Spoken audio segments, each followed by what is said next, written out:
Hello guys, आज का हमारा टॉपिक है संधि प्रकरण। हमने बीएमएस फर्स्ट ईयर के जो फर्स्ट पेपर होता है संस्कृत का, उसके ऑलमोस्ट टॉपिक हमारे कंप्लीट हो चुके हैं। संधि प्रकरण बचा है और एक एक लेक्चर के धातु रूप और शब्द रूप बचे हैं। जो संधि प्रकरण है ये एग्जाम में 15 मार्क्स कैरी करता है, तो इसको पढ़ना इम्पॉर्टेंट हो जाता है। और संधि तो हम बचपन से पढ़ते आए, तो अब हम संधि पढ़ेंगे। हम पूरे सिलेबस के अकॉर्डिंग ही संधि पढ़ेंगे। जैसे कि यहाँ पे दिया है अच्छ संधि। अच्छ संधि किसे कहते हैं? स्वर संधि को कहते हैं। तो स्वर संधि के 8 भेद होते हैं: स्वर संधि, गुण संधि, वृद्धि संधि, अयादि संधि और पूर्व रूप, पर्वरूप और प्रकृति भाव संधि। ठीक है, ये 8 प्रकार की स्वर संधि होती है। तो आइए अब हम संधि पढ़ते हैं। संधि का जो सिलेबस है काफ़ी बड़ा है, तो यहाँ तक कि आज हम करेंगे प्लुत प्रग्रहण अचि नित्यम। मतलब ये वाला जो सूत्र है ये प्रकृति भाव संधि का सूत्र है। इस सूत्र तक के आज हम इस वीडियो में कवर करेंगे। उसके बाद में जो हल संधि है, मीन्स जो व्यंजन संधि है, उसको हम नेक्स्ट वीडियो में देखेंगे। ठीक है, तो आइए आज हम स्वर संधि करते हैं। संधि प्रकरण। संधि का मुख्य अर्थ होता है जोड़ना। संधि का अर्थ है जोड़ना। इट मीन्स जो दो टूटे हुए शब्द होते हैं उन दोनों का अगर हम संधि कर दें, तो शब्द को जब हमने जोड़ दिया तो हमने उस शब्द की संधि की, तो हमने उसका नया शब्द बना दिया। इसीलिए संधि का जो मुख्य कर्म होता है या मुख्य अर्थ होता है वो जोड़ना होता है। फिर व्याकरण के नियमों के अनुसार स्वर, व्यंजन तथा विसर्गों के विकार युक्त मेल को ही संधि कहते हैं। स्वर संधि, व्यंजन संधि और विसर्ग संधि, इन सब के विकार युक्त मेल को संधि कहते हैं। ये संधि की डेफिनेशन है, आपको याद होनी चाहिए। फिर संधि के मुख्यतः 3 भेद होते हैं: स्वर संधि, व्यंजन संधि और विसर्ग संधि। ठीक है, और इसके 5 भेद बताए गए हैं। एक होता है प्रकृति भाव संधि और एक होता है विशिष्ट रुत्व संधि। तो जो प्रकृति भाव संधि है उसको हमने स्वर संधि में समाहित कर लिया है, और जो विशिष्ट रुत्व संधि है उसको हमने व्यंजन संधि में समाहित कर लिया। इसलिए हमारे पास में मुख्यतः 3 ही संधि आती है: स्वर, व्यंजन और विसर्ग संधि। आज के लेक्चर में हम स्वर संधि देखेंगे। ठीक है, तो आइए स्वर संधि पढ़ते हैं। स्वर संधि का अर्थ है एक स्वर के साथ दूसरे स्वर के मिलने पर जो विकार या परिवर्तन उत्पन्न होता है उसे स्वर संधि कहते हैं। जब एक स्वर दूसरे स्वर से मिलेगा और उनके बीच में जो परिवर्तन होगा उसे ही हम स्वर संधि कहते हैं। स्वर संधि की जो संख्या होती है वो 8 होती है: दीर्घ संधि, गुण संधि, वृद्धि संधि, यण संधि, अयादि संधि, पूर्व रूप संधि, पर रूप संधि और प्रकृति भाव संधि। ठीक है, अब ये जो 8 संधि है इनको हमें अलग अलग देखना है।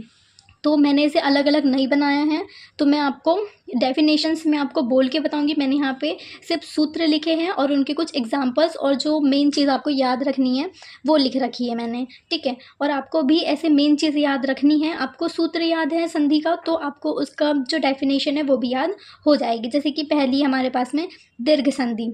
दीर्घ संधि का सूत्र है अकः सवर्णे दीर्घः। अकः सवर्णे दीर्घ। इसका अर्थ ये है कि जब हमने कोई एक शब्द लिया है उसमें, जैसे कि ये ले लिया लघु। लघु है, इसमें ऊ की मात्रा है तो ये छोटी ऊ है। फिर ये आ गया उर्मी, तो उर्मी में बड़ा ऊ है तो ये छोटा ऊ और बड़ा ऊ मिलकर के बड़ा ऊ बनाएगा। मतलब कि दीर्घ का मतलब है हस्व से हम दीर्घ में आ रहे हैं। छोटा अ प्लस छोटा अ इज इक्वल्स टू बड़ा आ। छोटा अ प्लस बड़ा आ इज इक्वल्स टू बड़ा आ। मतलब कि ऐसा ही होना, ई प्लस ई बड़ी ई प्लस बड़ी ई ही होगी। वैसे ही री प्लस री मतलब कि बड़ा री। फिर छोटा री प्लस बड़ा री ही होगा। तो हमें जो भी करना है हमें उन सबका दीर्घ करना है। और जो ली होता है, ली उसका दीर्घ नहीं होता है, तो ली का ली ही रहेगा। ठीक है, तो ये होता है दीर्घ संधि में।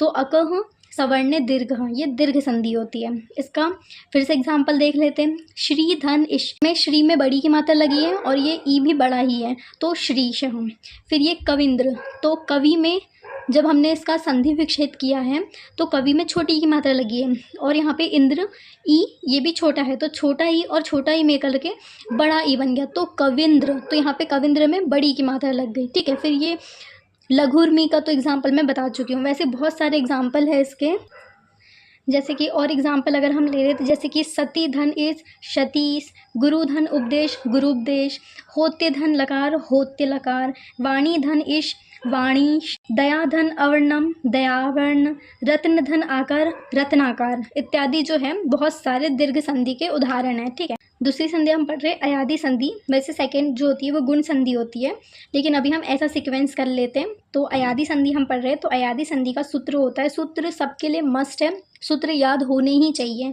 तो अयादि संधि में सूत्र है एचो अ यवा याव, ये सूत्र हो गया। अब इसकी हिंदी क्या होगी कि एच प्रत्याहार, अब एचओ आया है मतलब कि एच प्रत्याहार, एच प्रत्याहार में ए, ओ, ए और ओ, ये जो चार शब्द हैं ये एच प्रत्याहार में आते हैं, ठीक है। तो यदि पूर्व पद के अंत में एच प्रत्याहार है और उत्तर पद के आदि में कोई भी स्वर हो तो ए को ए, ओ को अव, ए को आय, औ को आव, ऐसे जो शब्द हैं ये क्रम से लग जाते हैं, ठीक है। तो ये सूत्र है, ये नियम याद रखना है।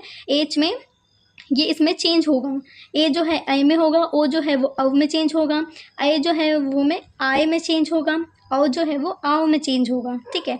तो अब इसके एग्जांपल देख लेते हैं, जैसे कि हरे धन ए, हरे ए की मात्रा आ गई बड़ा ए और ए, तो हर ये मतलब कि पूरा चेंज हो गया हर ये। फिर वैसे ही अगर हम ओ का एग्जांपल है तो भौ धन अक, तो भावक, डबल ओ है तो आ की मात्रा आ गई तो भावक, ठीक है। तो ये जो है अयादी संधि होती है। फिर हम आते हैं गुण संधि में, तो गुण संधि का जो सूत्र होता है वो है आड गुणः, तो आड गुणः इसका क्या होगा, जैसे कि ई हम देख रहे हैं, इसके 4 पॉइंट हैं गुण संधि के जो आपको याद रखने हैं। अ और आ के बाद यदि ई या ई आ जाए तो उसको ए आदेश हो जाता है। अ या आ के बाद यदि उ या उ आए तो उसको ओ आदेश होता है। अ या आ के बाद री या री आए तो उसको अर आदेश होता है। और अ या आ के बाद यदि ल आ जाए तो उसको अल आदेश होता है, ठीक है। समझ में आया मैंने क्या बताया। यदि अ आ के बाद में ई आएगा तो ए आदेश होगा, अ आ के बाद में उ आएगा तो ओ आदेश होगा, यदि अ आ के बाद में री आएगा तो अर आदेश होगा, और यदि अ आ के बाद में ली आ गया तो उसको अल आदेश होगा, ठीक है। तो ये इसका डेफिनेशन आपको याद रखना है, इसका सूत्र याद रखना है। अब इसके एग्जाम्पल देख लेते हैं, जैसे कि गण धन इश, तो गणेश। अब यहाँ पे कैसे चेंज हुआ, गण जो है वो ए में कैसे आ गया, गण अ है और ई है, अ और अगर ई है अ आ के बाद में अगर ई आ जाए तो उसको ए आदेश हो जाता है, इसीलिए गणेश हो गया, ठीक है। कैसे नहीं समझ में आया, देखो पूर्व पद में अ या आ होना चाहिए और उत्तर पद के आदि में ई, उ, री और ली है, तो ये सीक्वेंस में चेंज हो जाएगा, ठीक है। वैसे ही दूसरा एग्जांपल लेते हैं, पिंड धन उरुहू, तो यहाँ पे अ आ के बाद में उ आ गया, उ है तो उसको ओ आदेश होगा, ठीक है, ओ आदेश, तो पिनोरू, ठीक है। फिर है देव धन इंद्र, तो देवेंद्र, ई को ए आदेश होता है, ठीक है। तो ये हो गया गुण संधि। अब हम आते हैं पूर्व रूप संधि पे, तो पूर्व रूप संधि क्या होती है, इसका सूत्र है एंड पदांता दति, एंड पदांता दति, ठीक है। तो पूर्व रूप की डेफिनेशन कैसी होगी, यदि पूर्व पद के अंत में ए या ओ हो और उत्तर पद के आदि में हस्व अ हो तो ये जो ए और ओ है उसके रूप को धारण कर लेता है, और जो पूर्व रूप में जो अ है, जो अ का चिन्ह होता है, ये जो अव का जो अ है ये अवग्रह में बदल जाता है, ठीक है।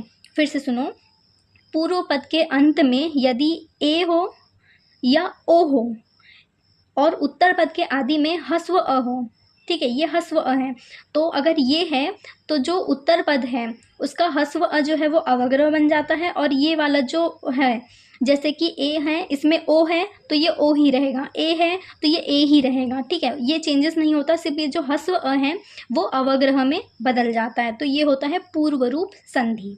जैसे कि एग्जाम्पल विष्णु अव, विष्णु धन अव, तो विष्णव, तो यहाँ पे अ जो है ये अवग्रह में बदल गया। जैसे कि हरे धन अव, तो हरेव।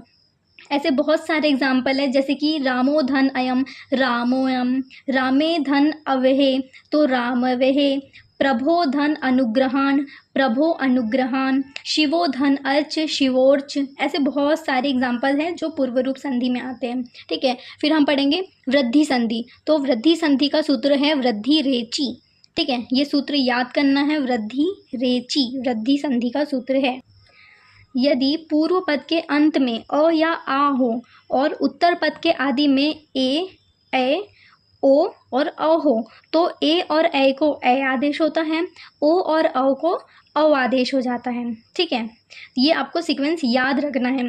पूर्व पद के अंत में अ या आ हो, जैसे कि यहाँ पे तेन है तो यहाँ पे कुछ नहीं है, मीन्स अ है तो अ है, और उत्तर पद के आदि में ए हो या ए हो या ओ या अ हो, तो अगर ए और ए है तो ए आदेश होगा, ओ और अ है तो अ आदेश होगा। तो एग्जाम्पल देख लेते हैं, तेन धन एव, इसमें अ है और ये ए है तो इसको ए आदेश हो गया, तो तैनेव, ठीक है, डबल ए आ गया, बड़ी मात्रा आ गई तो तैनेव। वन धन ओकश, ओ है तो इसको अ आदेश हो जाएगा तो वनोकश। फिर है महाधन औषधि तो महोषधि, तो ये सब जो है ये वृद्धि संधि के एग्जाम्पल है। फिर हम आते हैं पर रूप संधि में। ये जो पर रूप संधि है ये पूर्व रूप संधि के समान ही होती है, इनका सूत्र भी लगभग सेम होता है। इसका सूत्र है एंड पदांता दति, इसका सूत्र है एंटी पर रूपम, इसी के नाम पर इसका सूत्र है एंटी पर रूपम, ठीक है। तो इसमें क्या चेंज होता है, यहाँ पे हमने देखा था कि जो हस्व अ है वो अवग्रह बन जाता है, यहाँ पे हस्व अ नहीं होता, बाकी चीज़ें सेम होती है। इसमें भी पूर्व पद में ओ या ए होते हैं तो वो वैसे ही रहते हैं, और उत्तर पद में कोई हस्व अ नहीं होता है, अगर अ है तो वो वैसा ही रहता है, ठीक है। तो जैसे कि एग्जाम्पल है, जैसे इसमें मोस्टली अवग्रह जो है वो बदलने के लिए अ जो है वो नहीं होता है, और अगर है भी तो वो उसके अपवाद में आ जाते हैं, ठीक है।